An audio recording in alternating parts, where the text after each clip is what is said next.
Were you made aware at any time that there was garbage in the trunk of that car?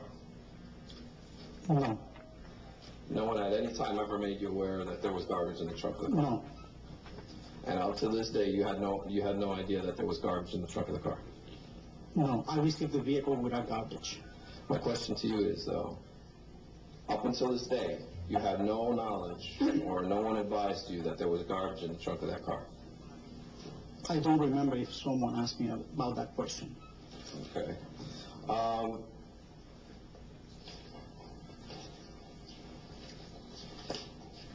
Do you have any reports with you here today?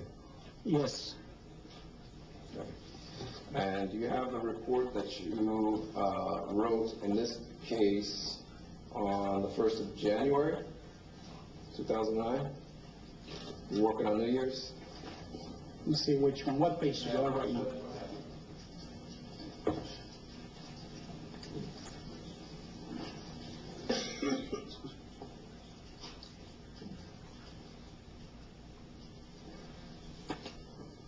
And we were 14, you're talking about 2008? Yes.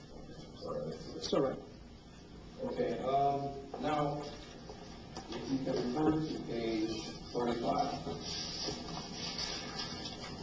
34 and 35.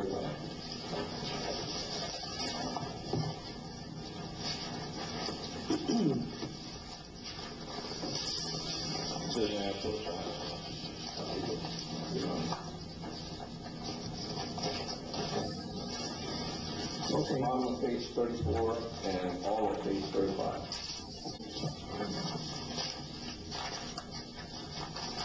$34 and $35? Correct. Okay. Do you see a list of, I would say, 37 items of garbage? Yes. Would you agree, after looking at that that was garbage? Yes. Okay. And were you ever made aware that garbage was in the trunk of the car?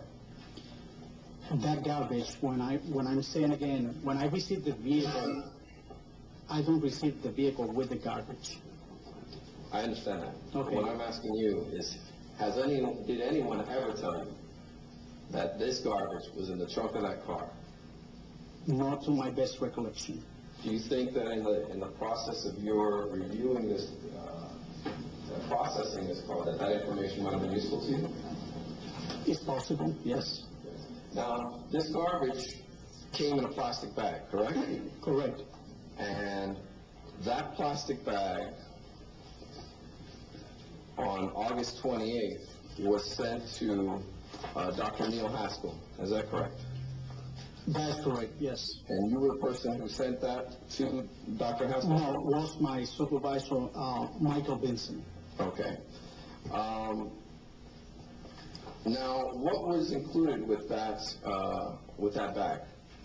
Just a plastic bag. Okay. Were there any liquids in the bag? No, that I remember. Was it wet in any way? Was it moist, I should say? No. And anything else? Was there anything else sent to him on the 28th? No, that's it. Okay. If I show you Mr. Vincent's report, would that refresh your recollection as to whether anything else was sent? Yes.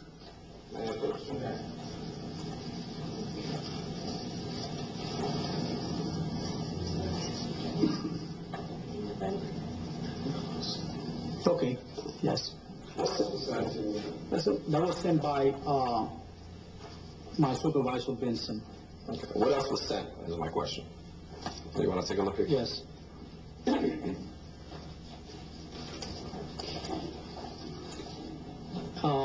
Maggots in preservation solution and a small bag containing a pupa. Okay. What is pupa? A pupa is basically a condition on the bug, an insect. An insect, okay. And what can that tell you as an investigator? That question I would like to prefer to answer by a person who has the expertise. I don't have the expertise in that particular question that you asked me.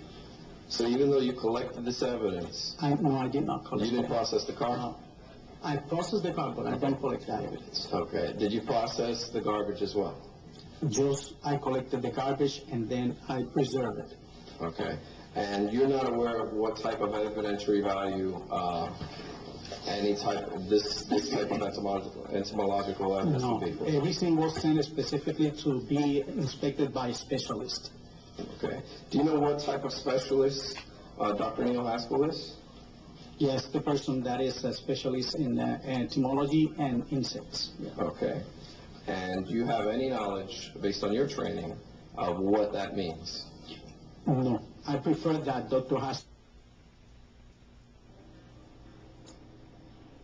All right, as you can tell, we just lost our signal, but we're gonna kind of wrap this up to you, and we're gonna work on getting that back. We're gonna bring in Mark Iglars right now. Our attorney's been listening to this with us. We're listening, Mark, to one of the crime scene investigators who processed Casey Anthony's car, the same car that her parents said smelled like death, the same car the prosecutors believe little Kaylee's body had at one time been in. And what is Jose Baez getting at? He keeps asking, did you ever